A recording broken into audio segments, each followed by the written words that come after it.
interpretado quizá por una de las mejores voces femeninas de este siglo, sin duda alguna, en el tango, ¿no? Y atribuyéndome este título en forma de pregunta, hoy, ¿hay tango, Raimundo?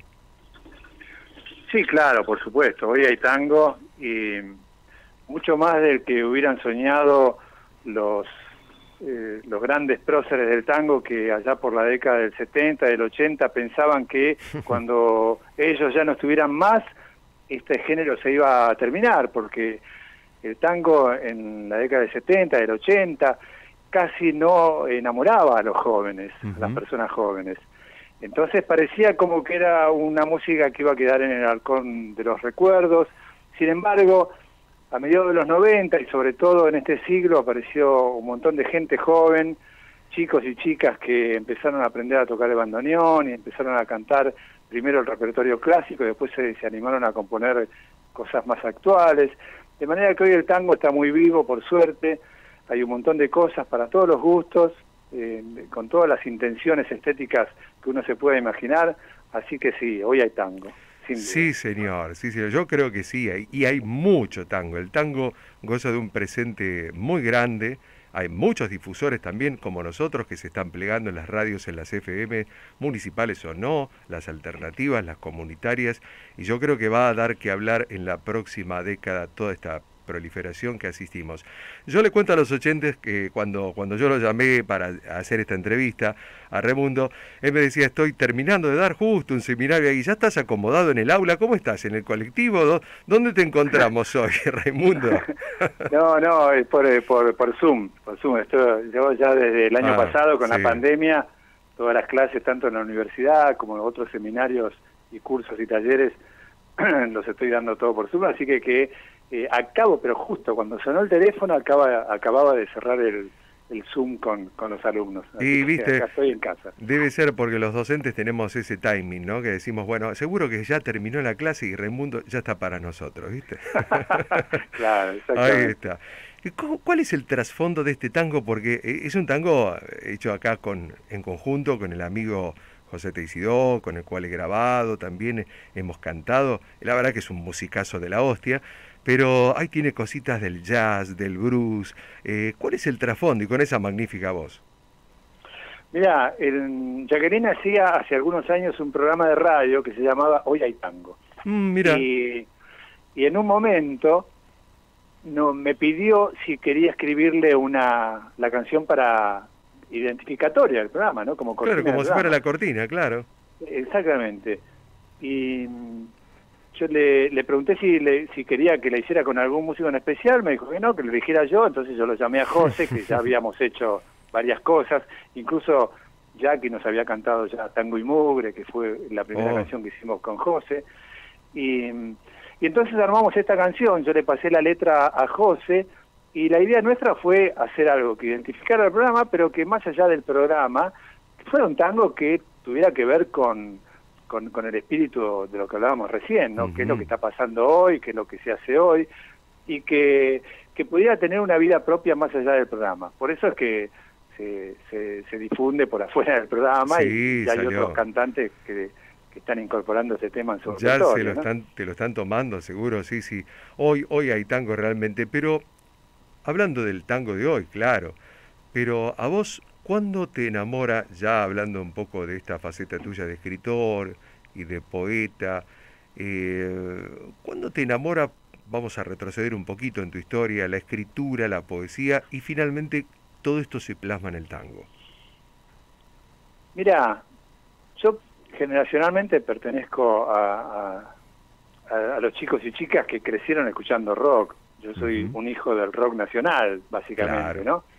Y haber escuchado y visto y seguido mucho tiempo a Spinetta, a Charlie, todo lo que fue el rock nacional de sus orígenes hasta hoy, ¿no? Y a los 13 años más o menos, cuando yo entro en la adolescencia y me pongo a escribir, empiezo a escribir canciones, y por supuesto empiezo a escribir canciones y a tocar la guitarra y a cantar, canciones que tenían que ver con ese universo, ¿no? Cercano a lo mejor a las canciones de Sui Generis o cosas parecidas. Sin embargo, cuando escribía esas canciones, muchos amigos me decían, che, es muy tanguero lo que haces vos, ¿no? Yo hablaba mucho de Buenos Aires, del barrio, ¿viste? Claro. Haciendo ese tipo de canciones, ¿no? Sí. Y me di cuenta ahí, poco a poco, que yo tenía el tango en las venas incorporado, tal vez como música sin haberme dado cuenta conscientemente, como música de fondo de mi infancia. Claro, eso que se escuchaba en tu casa, claro. Claro, y además, bueno, el haber nacido en una casa de inquilinato, en los viejos conventillos de Saavedra. De Saavedra, mira, sí. Sí, y la música que estaba ahí, aunque no la escuchara yo, era el tango. Y bueno, y se produjo una afinidad que no la busqué, que apareció. Yo, en un momento, mirá, aparece en un momento en mi vida, en medio de todos los discos de rock, alguien me presta un disco de La Tana Rinaldi, Epa. el viejo disco aquel que le dedica a Homero Mansi, ¿no? Es la tapa amarilla, creo que era con arreglos de Piro, disco precioso, ¿no? Yo cuando escucho eso me enamoro de todo. Primero de La Tana, porque digo, esta mujer como canta es única hasta hoy, la sigo admirando y queriendo, ¿no? Es la más completa. Sí, enorme. Y después me enamoro de qué es este tipo, lo que escribe, ¿no? Sur, Barrio de Tango, Malena, bueno, todo eso, Fuimos. Empiezo, en una época no había internet ni nada, empiezo a buscar en las librerías biografías de Mansi, porque yo digo, yo quiero escribir esto. Y de ahí pasé a Discépolo y después a Cátulo y entré al tango por los poetas. Qué lindo. A diferencia de la mayoría de mi generación, que suelen entrar y que son puertas de entrada extraordinarias, suelen entrar por Piazzolla. La gente de mi generación entró al tango por Piazzolla o por el polaco. Sí, ¿no? sí. Algunos por Troilo, un poco por la música, pero es verdad. Es más raro, por ahí los más jóvenes ahora puede ser, pero en general en los 80 se entraba por Piazzolla. Por el lado de Piazzolla, tenés razón. Sí, o por el polaco, ¿no? Bueno, yo entré por los poetas y acá estoy. Raimundo, esto de la gente a veces se pregunta, de la gente que escribe como vos, letras, ¿no? Además de ser un escritor y un poeta, que bueno, no nos daría este programa para abordar toda esa faceta tan profunda tuya, que quizá quede para otro día. Se preguntan los oyentes a veces, ¿cómo escribe un tipo letras? ¿Cómo le nace? ¿Será fruto de la inspiración?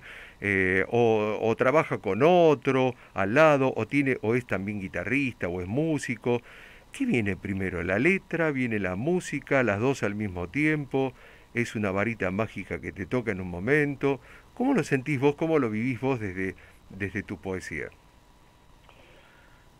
Mira, hay muchas maneras de escribir una canción y todas son correctas. Mientras lleven al mismo destino, que es el hecho artístico de la canción, a veces nace primero la letra y después esa letra se musicaliza. A veces nace primero una melodía y la misma persona u otra persona le pone una letra encima. A veces algunos cantautores van haciendo todo junto. O sea, hay muchas maneras de llegar y todas las maneras son correctas. En mi caso, como yo te decía antes, empecé cantando y tocando la guitarra. Bueno, yo siempre como estaba muy atado a este impulso literario, siempre escribía primero las letras. Y después esa letra, con la guitarra, le bocetaba una música. Una melo, en claro. En un momento fui perdiendo la vocación musical y cantante. Yo a veces digo, medio en broma, dejé de cantar en un momento a pedido del público. Muy buenas. La verdad me di cuenta que había un montón de gente que cantaba de verdad y cantaba muy bien, y gente que componía música y que era músico con mucha formación. Yo era un orejero que aprendí los acordes en la guitarra y nada más. Y no tuve tampoco la vocación como para formarme en eso, ¿no? Sí, claro. en el aspecto literario, ahí lo trabajé más, estudié mucho, leí mucho, indagué mucho en las estructuras poéticas y en los recursos literarios y poéticos para trabajar tanto la letra como el poema. Entonces me quedé solo con la parte literaria de la canción, ¿no? Claro, y trabajo claro. con músicos, trabajo con compositores a los que le doy mis letras para que le pongan melodías, o a veces ellos me dan una música y yo le pongo una letra encima, ¿no? Claro. Sí, estás trabajando con muchos compositores grandes. Ahora, de ese aspecto de cómo sale la escritura y la manera, también está ese otro costado, el contenido, la temática.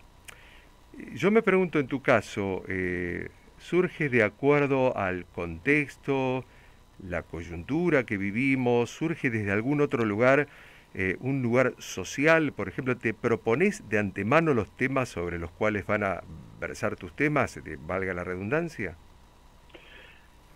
Ya, la verdad que uno está influido por el momento en que vive y, y a veces eso es inevitable que aparezca. Yo en realidad lo que me propongo cuando escribo una letra de tango o a veces también de otros géneros es que sea una letra que tenga que ver con este tiempo. Que el que la escuche diga sí, es algo que no podía haber sido escrito en los años 40, Claro, en los años 60. claro. Ya sea que hable de una relación amorosa, escribo muchas letras que tienen que ver con el universo del amor y el desamor, digamos. Sí, después te voy a preguntar Entonces, sobre eso. Sí, sí, sí. claro, pero siempre pienso en una pareja que sea de esta época. Claro. Cuáles son, si bien algunos temas son eternos y son universales y se viene escribiendo sobre el amor y el desamor y el extrañamiento desde la época de Orfeo hasta hoy, pero hay algunos matices que tienen que ver a veces con las circunstancias, que son hijos de la época. Entonces a mí me interesa trabajar sobre eso. Y por supuesto, desde cuando abordo alguna temática social que me cuesta a veces mucho más que las temáticas humanas, puramente humanas o de relaciones humanas, también me fijo que tengan que ver con esta época, ¿no?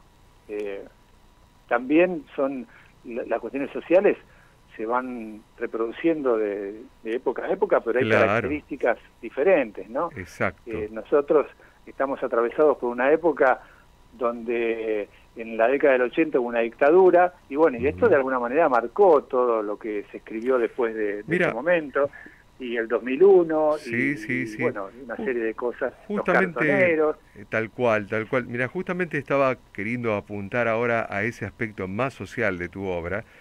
Por ejemplo, si uno revisa, yo tengo acá, por ejemplo, le digo a la gente porque también lo puede ver, ¿no? Tangos para un siglo de cartón, hecho con otro amigo, Marcelito Saraceni, por ejemplo.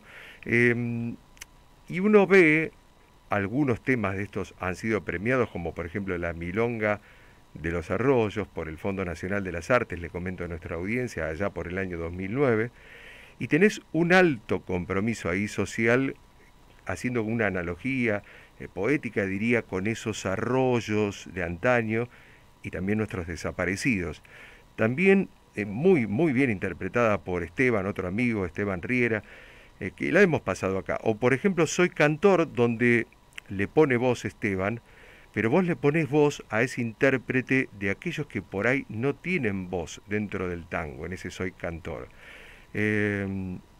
¿Cómo es eso de poder traducir esa cuestión social, por ejemplo, en estos temas, Raimundo? Bueno, mirá, en el caso de la Milonga, de los Arroyos, yo, como te decía antes, soy de Saavedra, y bueno, en general la ciudad de Buenos Aires está atravesada por varios arroyos que están de manera subterránea, ¿no? El más conocido es el arroyo Maldonado, que iba donde está ahora la avenida Juan B. Justo, que hasta la década del 30 estaban al cielo, abiertos al cielo, claro, digamos, que ¿no? sí. Y en el caso de Saavedra pasaba el arroyo Medrano, que atravesaba el Parque Saavedra, y salía por la avenida García del Río, cruzaba Cabildo y hasta el río, ¿no? Bueno, todos esos arroyos se entubaron, y la verdad que a lo largo, en la década del 30 en general, y con unas obras, no me voy a meter mucho en detalle, pero unas obras que estaban previstas para que duraran 15, 20 años, no más. Claro. Después había que modificarlas y trabajarlas. La ciudad se fue transformando, fue creciendo cada vez más población. Entonces llegó un momento que esos arroyos empezaron a desbordarse porque no tenían capacidad para salir por el desaguadero del río. Entonces hubo grandes inundaciones que recordamos todos, los que tienen más de 40 años se acuerdan de inundaciones tanto del Maldonado como del Vega en Belgrano. ¿Te acordás que en Belgrano, Cabildo, eran los negocios? Era una tristeza. Bueno, todo eso a mí me produjo una necesidad de decir, bueno, ¿qué pasa? Estos arroyos están prisioneros abajo del suelo, ¿no? Y salen y se desbordan, y bueno, ahí nació un poco la analogía con los desaparecidos, que en algún momento también a los arroyos los encerraron, los desaparecieron. Sí, sí, sí. Y bueno, jugué con esa idea. Es una figura poética hermosa, bueno, fue premiado el tema, y qué bien que lo canta Esteban. Esteban es un capo, sí. Sí, sí, sí. Ahí también, mira, yo te quiero preguntar acerca de una historia. Hace poco, el año pasado, que teníamos mucho más tiempo con esto de estar en casa todo el tiempo y leyendo libros y demás, había terminado de leer un hermoso libro, para mí una de las mejores escritoras argentinas, Leila Guerriero, Plano Americano, con una serie de entrevistas maravillosas, y me encuentro allí con una entrevista que te parte el alma, te llega al corazón, a la bailarina de la que voy a hablar ahora, que es María Nieves Rego. Es maravilloso, si no tuviste la oportunidad de leerlo, o a los oyentes les digo, lean ese libro que es maravilloso, pero hay algo que te emparenta con esto, con esta historia de María Nieves. Cuando escucho ese tema que escribiste, Silueta y Llamarada, contame un poco, porque hay una misma emoción en todo lo que yo leí de ella y lo que vos hiciste con ese tema. Bueno, María Nieves es la más grande bailarina de tango de la historia y del mundo, sí, maestra de todas las mujeres que bailan hoy, la tienen como maestra, que la tenemos ahí con sus 86 años más o menos, estoy diciendo a ojo, hermosa cada vez que aparece en público. Ella nació en Saavedra, por supuesto, ¿no? Sí. Y lo cuenta en esa entrevista que preciosa, que la conozco, por supuesto, y también en la película que se hizo sobre ella, que nació en una casa de conventillo de Saavedra, claro. Que bueno, es la misma casa donde nací yo. No te puedo. En realidad ella no nació en esa casa. Se crió muchos años, nació en otro lado, pero bueno, en un momento se mudaron a ese conventillo de Saavedra, y ahí es donde nazco yo, y ella, entonces éramos un conventillo de poca familia, no como los conventillos de La Boca. Éramos 4 o 5 familias, pero con esas características, un patio en común, un baño en común con agua fría, bueno, como eran en esa época, ¿no? Claro. Y bueno, y ahí estaba ella, que era, por supuesto, yo era muy chico, después nos mudamos de ese lugar, ella era más amiga de mis viejos, ¿no? Claro. Y la reencontré en este siglo, a principios de este siglo, 2001, 2002, por ahí en un festival de tango, y le digo, María, en realidad en mi casa la llamábamos Nieves. Nieves, yo soy Raimundo, el hijo de Manuela y Raimundo. Mi papá se llamaba, es decir, yo me llamo igual que se llamaba mi papá. Tu papá. Soy el hijo de Raimundo y Manuela. Y me dice, Raimundito, ¿qué tal? Bueno, ahí nos reencontramos, después yo con el tiempo le escribí este tango. Sí. Y bueno, hasta antes de la pandemia iba cada tanto a saludarlo a la casa. Sí. Ya, si bien no lo vamos a escuchar ahora, Silueta y Llamarada, yo invito a la gente que vayan al YouTube, ahora todo está allí en las redes, que lo vayan a buscar porque es maravilloso y enternece esa historia, lo que contás allí es maravilloso. Raimundo, vamos a ir llegando de a poquito al final de este programa, pero te quiero preguntar algo más sobre tu escritura, sobre tus formas. ¿Te pasó alguna vez que vos concebías una temática, por ejemplo, como un tango, suponte, o una milonga, un tema, ¿no? Me refiero, como un tema, como si fuera una milonga en tu idea o un tango, y que con el encuentro de los compositores, de los músicos, sale otra cosa? No, te dicen, mira, esto en realidad es, qué sé yo, no sé, otra cosa. Sí, me pasó, muy interesante esto, porque yo en general cuando escribo una letra y se la doy a un músico, me gusta que el músico decida cuál es el género por donde la va a llevar y el clima y todo. Sí. En general, ¿no? Para que, bueno, que la obra sea justamente una obra en conjunto, ¿no? Donde, bueno, yo aporté las palabras y el músico aportó todo lo que tenga que ver con lo musical, ¿no? ¿Te pasó con Marcelo eso alguna vez? ¿Con Marcelito Saraceni? ¿Con él? No, en concreto con él no. No, con él no. Mira, en el caso de la milonga fue uno de los pocos casos en donde yo pensé el género. Y ya le puse en el título Milonga de los Arroyos, porque quería una cosa así con un aire de milonga porteña, ¿no? Sí, sí, sí. Pero hubo un caso que yo siempre lo cuento que es muy interesante para mí, que fue Mañana Clara, que es una letra que yo le paso a Javier González, que es el compañero, el marido de Patricia Barone, Sí, que claro, sí, sí, sí. compone todas las canciones que Qué canta ella. cantora, por Dios. No, Patricia es enorme. Sí. Bueno, Patricia grabó Mañana Clara. Mm, Y yo le paso esta letra que habla sobre los comedores populares y un personaje de ficción que se llama mm. Clara, que tiene un comedor, ¿no? De ficción total, ¿no? Y yo le pasé esta letra suponiendo que iba a ser un tango.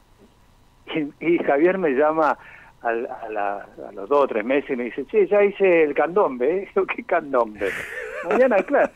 Candombe, yo digo, no, ¿cómo un candombe hizo con esa Claro, letra? claro, claro. Te Lo sorprendió. escucho hoy Sí, y digo, él entendió claramente que era que ahí había un candombe, que yo no me sí, había sí. dado cuenta, ¿no? Esta pregunta yo te la hago porque, bueno, me ha pasado muchas veces a mí. Yo en general compongo las músicas de los temas y tengo así amigos, poetas, que yo, escritores, y tenemos cada agarradas con esto también. Pero qué interesante, qué rico que es esto, ¿no? Sí, claro, claro, claro. Todo lo que tiene que ver con el fenómeno de la canción popular Sí. es algo maravilloso, ¿no? La canción es un formato artístico eterno, inoxidable. Contar algo en 3 minutos, que Sí, eso te acompaña a veces, en el mejor de los casos, toda la vida, es maravilloso, sí, es es maravilloso. fantástico. Raimundo, estaríamos toda la tarde de noche, como me gusta decir a mí, hablando con vos. Algún día te tenés que venir acá al estudio de la radio. Sé que queda lejos Florencio Varela, pero bueno, te vamos a recibir con los brazos abiertos acá en el ¿Cómo estudio, no? ahora que ya se están por abrir todas las posibilidades bueno, de estar juntos en un estudio de radio y conversar como se hacía antes, ¿no? ¿Cómo no? Pero vamos a dar lugar a tu música. Yo te voy a despedir con 2 temas. Un vals que compusiste junto a Franco Luciani con la voz de Lidia Borda, que se llama Tu Vals, y otro tema que está dando vueltas ahora por YouTube, le digo a la gente también, que se llama Abrazo, que canta Esteban Riera, justamente allí, que es un videoclip.